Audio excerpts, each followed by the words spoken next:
Hello, Leo.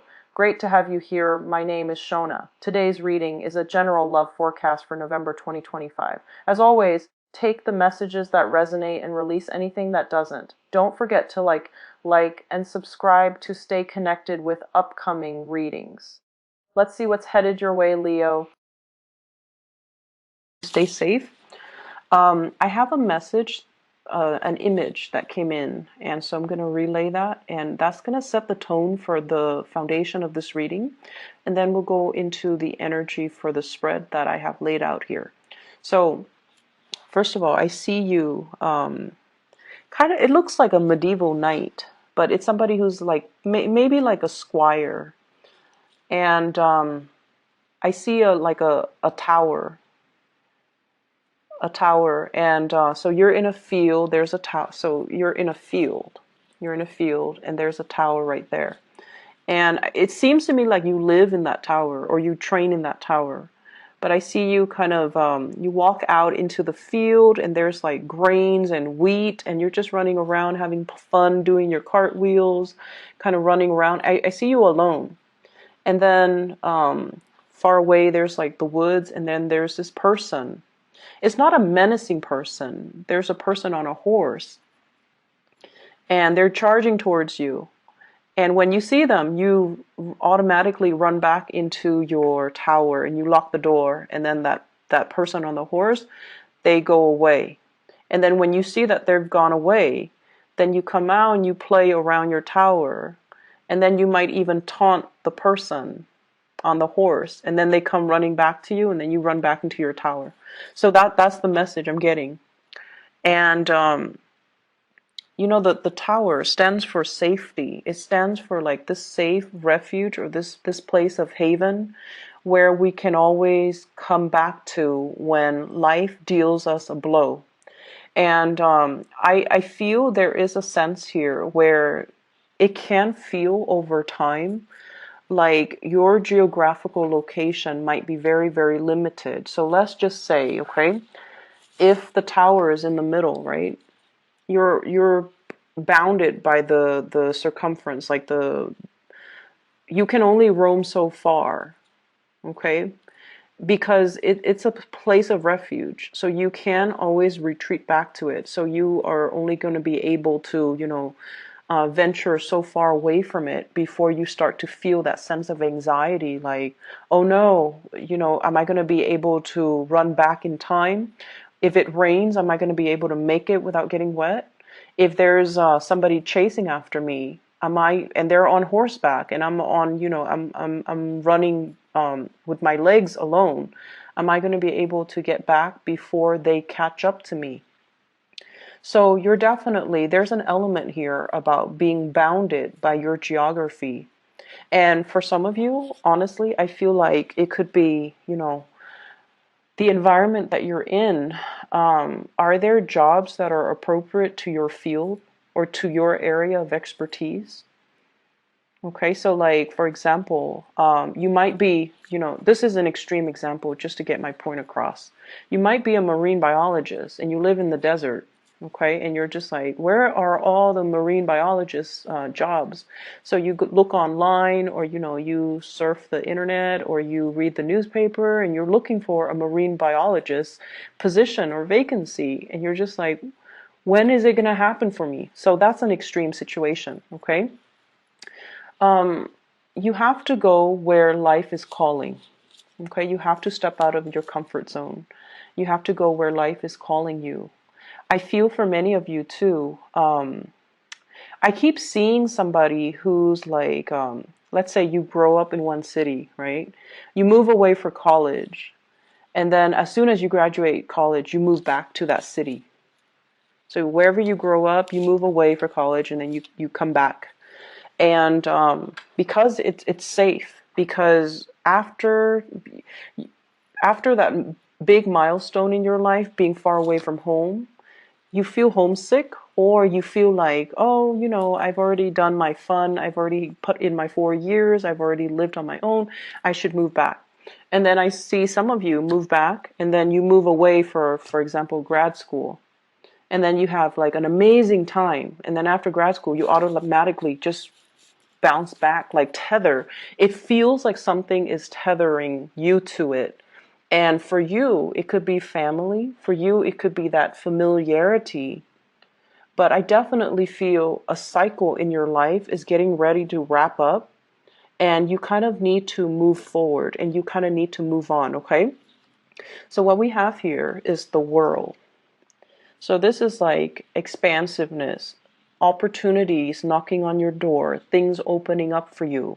But the nature of a fixed sign, and especially your sign, you're very, very homebound and you're very, very family oriented.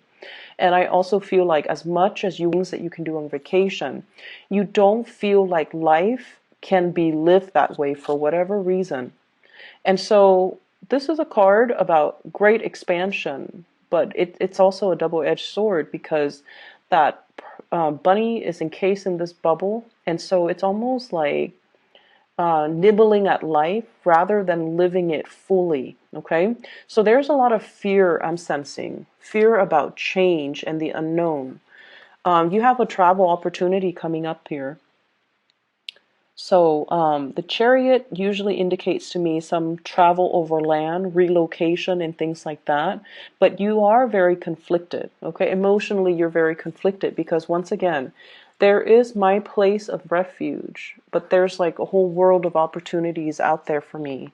And so I feel like the time period where you are keeping yourself, within like that 10-mile radius, kilometers, whatever you want to call it, there is a radius. And for whatever, it's self-imposed. And for whatever reason, you don't feel like you can step out of it. You don't feel it's safe. You are quite fearful, I'm sensing. This is a card about finances. Okay, so I definitely feel many of you are at a point where you are keeping track of how much you're earning. And I feel like this process about nickel and diming yourself, being very thrifty with your spending. And I feel for many of you, you might be saving up for a car, okay, with the chariot card, movement by land. You might be saving up for a car. You might be saving up for a plane ticket. You might be saving up to implement this next major move in your life. And so you're being very thrifty. You're being very calculating with how much money you're realistically able to spend. And you're trying to save up, which is a very noble, honorable thing to do. And feel like you're going to sail over financial hurdles. So whatever you're experiencing right now, keep saving, okay? Put that intention in mind that I'm not just saving just to be stingy. I'm saving because I have these goals in the back of my mind. Whenever we have good intentions and whenever we have a clear objective in mind as to why we are saving, the universe will always give us enough. Okay? So I feel like that's what's happening here. And I feel like for many of you, the staying within that 10-mile radius from your center of refuge is no longer satisfying for you. The jobs might not be available and you need to venture out. And then I also feel like there's this sense of same old, same old. It's almost like I need more. I need more out of life. I feel like some of you might get the spiritual nudge from your guides to kind of venture out. And you feel this sense of like, I'm content where I am. But there's something calling you, nudging you to take that extra step. And I feel like you're ignoring it. But for this week, it's a Mercury retrograde period. And a lot of the times, plans that we have, kind of thought about, we might have really, tried to like flirted with a specific course of action. But then we're just like, no, I don't have the money to do that, or I'm too afraid, or, I'll do that next year.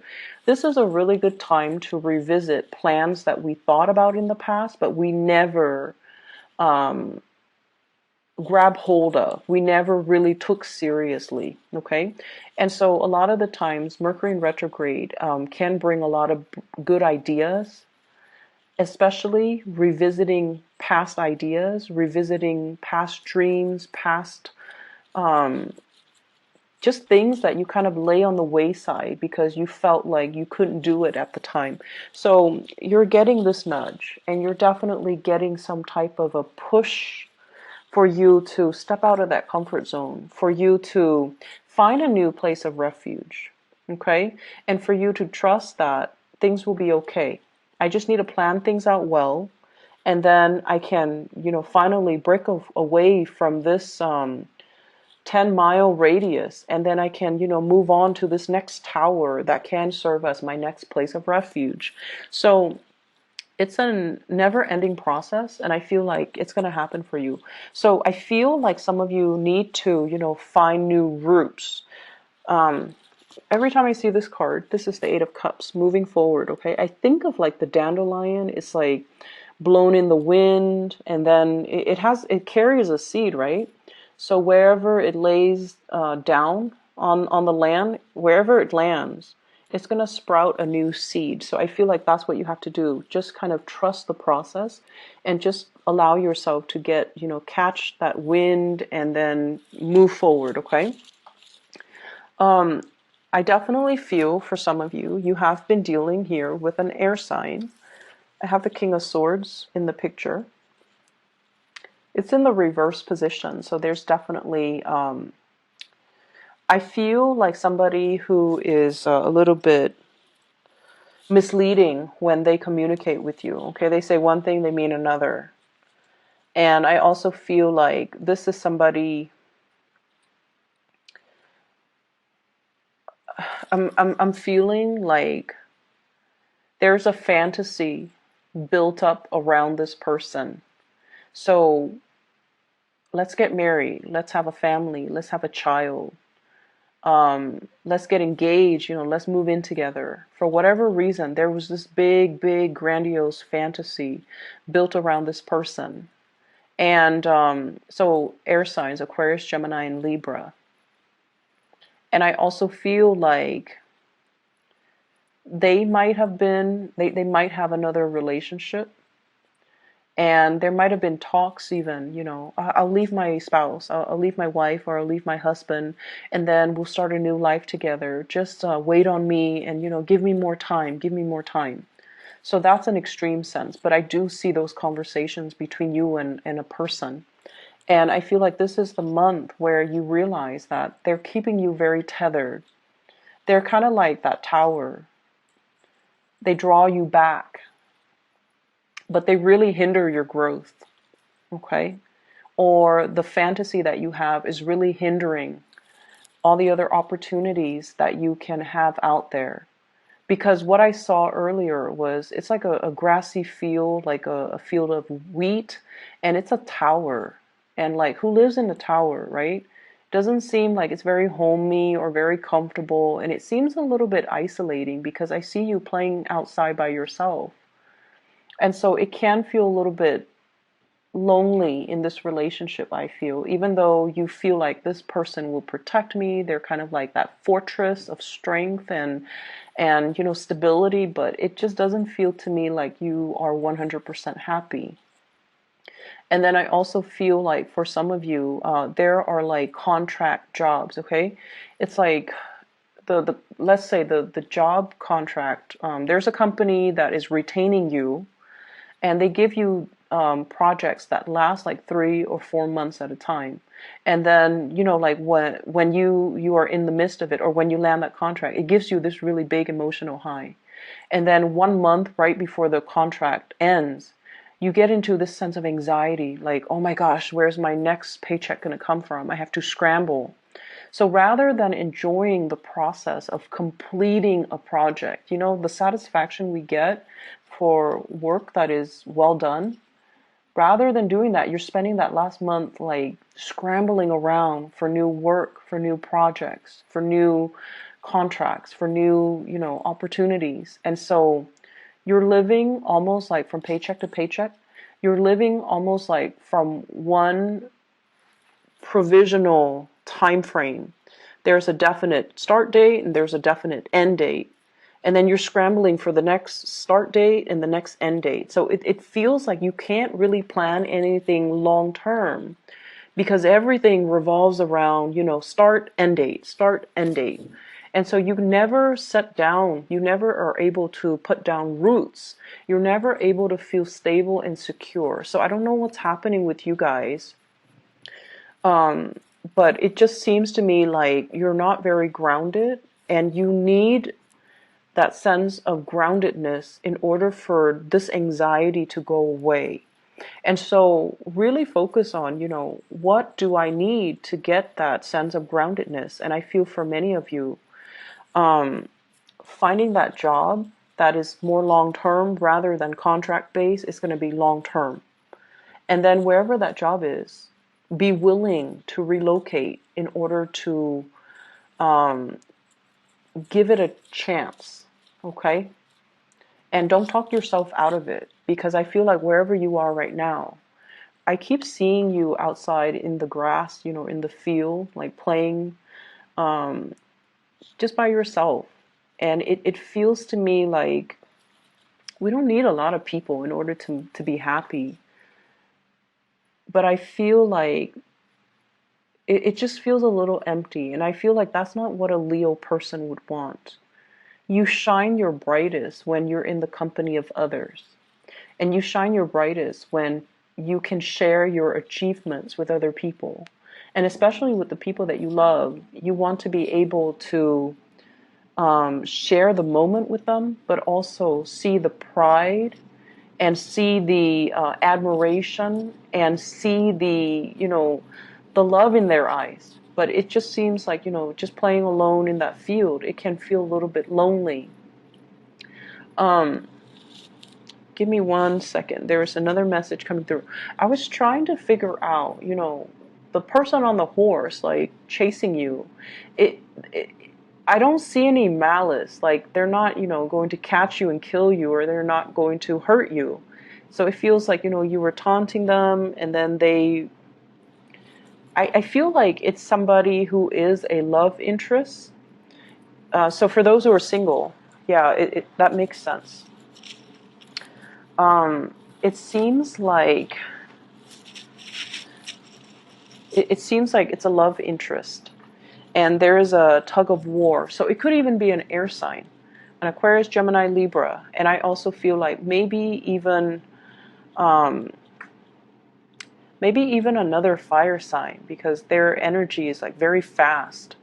So Sagittarius, Leos, or Aries. But what I feel though is there's this, game that you guys are playing where you both like each other. One person might already be married, hence that tower, that structure, something that's already built. But you're flirting with the idea. You might not feel emotionally fulfilled in your relationship. And so you might be seeking the attention of that person on a horse. You want somebody to be with. You want somebody to play with. You want somebody to notice you. So there's that. Or I also feel like there's another person that is interested in you. And when you're around, they want to come towards you, but you're very afraid. You're very afraid to let them know how you feel. Like, I'm lonely, can you play with me? You're very afraid to let them know that I'm not 100% happy here. Can you take me away? All you have to do though is, hop on their horse with them, because like I said, the person is not a scary person, but you keep running away from them. So